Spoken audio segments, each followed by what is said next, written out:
Hello, my random viewers, and welcome to Randomly Offensive.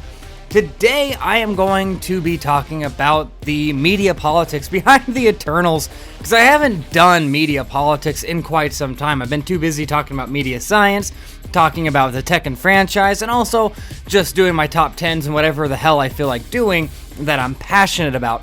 However, I did want to cover this because what's happening to the Eternals is unique, and it's happened to a few other movies, but this one is incredibly unique in the sense that it has become cool to dislike the movie. It's become a trend to dislike and bash this movie, and if you are a fan that actually likes this movie and says that it's a good movie, you are discredited as a fan from the rest of the fandom, meaning that the fandom itself has decided that you're not a true fan if you like this movie, and that is going to kill any movie, right? That's going to kill the Eternals. No movie is strong enough to survive that, because people want to be a part of something. They want to be a part of the fandom. They want to be seen as a true fan, especially if they've done their homework and they have grown up reading the comics and they've grown up watching the movies and they truly love Marvel. They're not going to want to be seen as a normie, right? They're going to want to be seen as a fan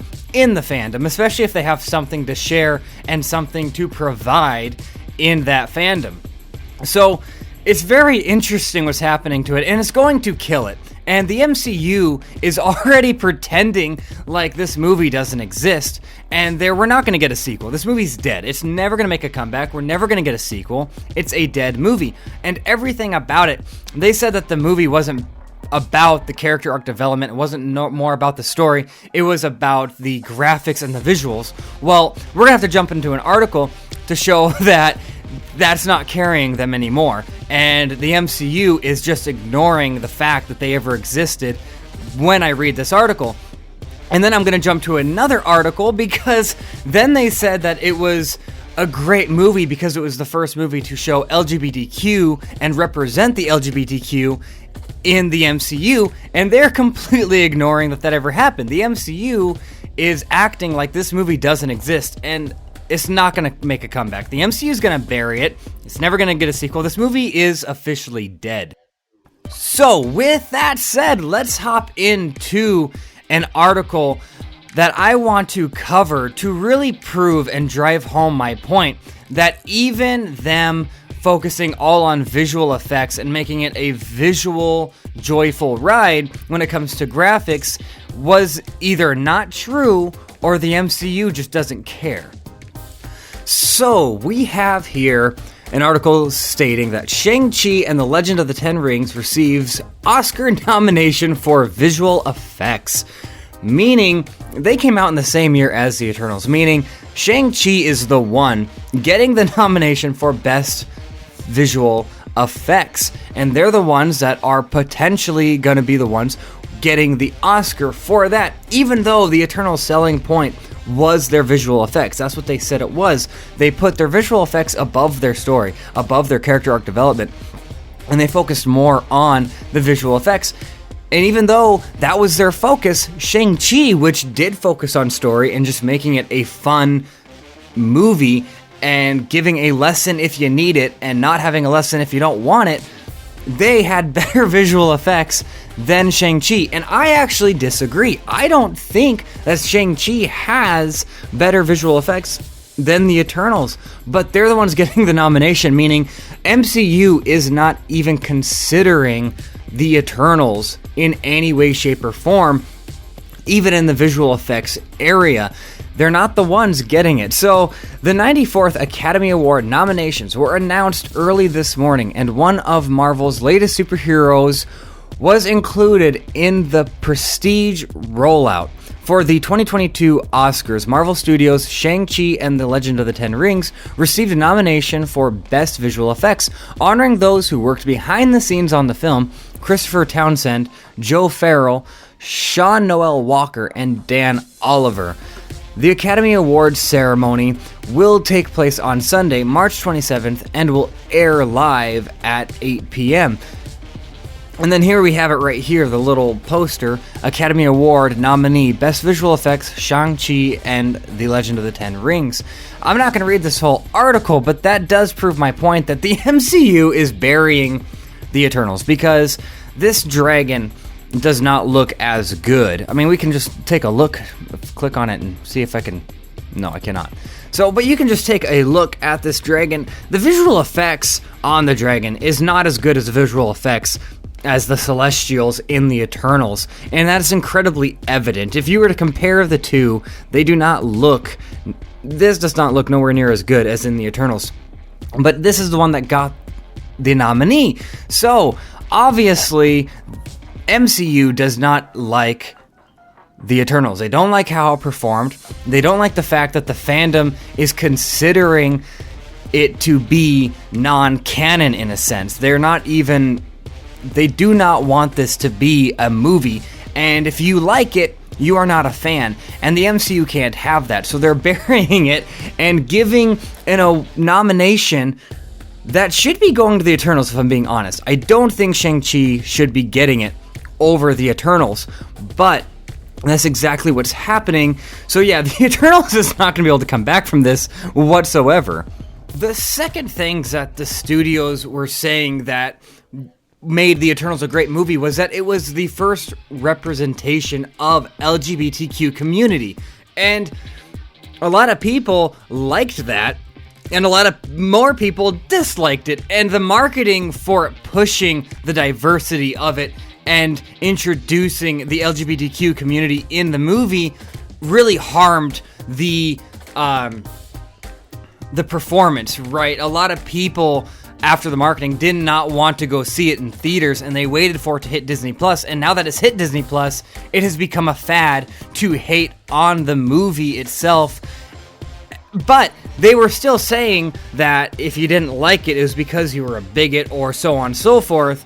And now they don't even care, because there's another article that I want to jump into that proves that the MCU is ignoring everything that they were saying made this movie great in the first place.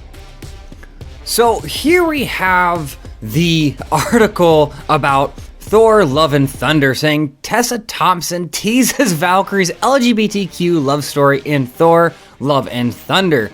And this article came out about a week ago.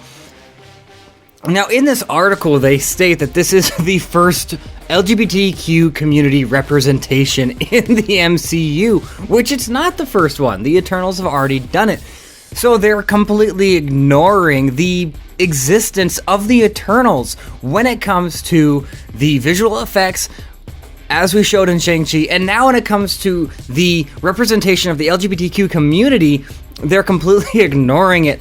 And I mean, I could care less about the representation of that group in movies. If it's in the movie and it doesn't affect the story, then I'm fine with it. But as long as it's not pushed as an agenda, right? And the Eternals, I don't feel like they actually pushed it in the movie itself. The marketing pushed it hard.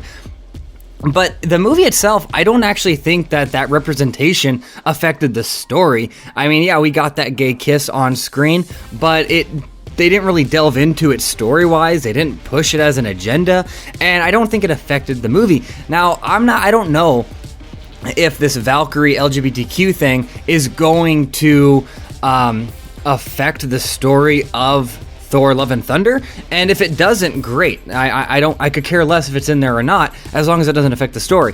But if they use it to push the agenda, which they might be doing, because they might actually be connecting the failure of the Eternals to not doing enough, when that's not the case. It was that they did too much in the marketing, and it scared too many people away from watching it, and there was so much bad rep with the Eternals that by the time it finally came out, people hated it, and now the fandom wants to bash on it and will discredit you as a fan if you like it. So the MCU, seeing this, they're coming out with all these articles that are just trying to bury the Eternals as a movie, and it's not going to survive. The Eternals, like I said before, is not going to get a sequel. This movie's dead. Whether you liked it or you didn't like it, it's not coming back. Now, are they going to use the Eternal characters in the MCU? Maybe, maybe not, but I don't think we're going to get a sequel. I am pretty sure that they are going to have to take care of that cliffhanger inside other movies of the MCU. I do not think that the Eternals will ever make a comeback or have a sequel, because the same thing happened with Captain Marvel. Right, and you can say that Captain Marvel's getting a sequel, but she's really not, because the sequel to Captain Marvel is The Marvels, and is showing other female characters, and Captain Marvel's being sidelined in her own movie because of the controversy and how well it performed. And yes, it made a huge box office hit, but no one likes it, and they already can tell that because of the stunts that Brie Larson did, and Brie Larson insulting and kind of throwing shade at Shirley Temple, is going to affect the IP of any movie that she's in. And so they know that the second Captain Marvel is not going to do well, so they're having to bury that movie, and the sequel is going to sideline her and consist of more characters. We're going to see the same thing in the Eternals. I don't think the Eternals is going to have a direct sequel. It is going to have to go around the same route that Captain Marvel is going. But it's just interesting to see all these articles talking about all these movies having nominations and being the first representations and all this and all that, when the Eternals either already did it or did it better, and they're just completely ignoring the fact. So, The Eternals is a dead movie. So, yeah, what do you guys think? Let me know in the comments. Did you like The Eternals? Do you think that The Eternals is getting the short end of the stick when it comes to the representation of the movie? How do you think, and what do you think about the fandom doing what they're doing? Do you think it's normal? Have you experienced this with movies that you might have liked and are too scared to say that you've liked because of the way the fandom's reacting to it? Or do you honestly think that it deserves everything that it's getting?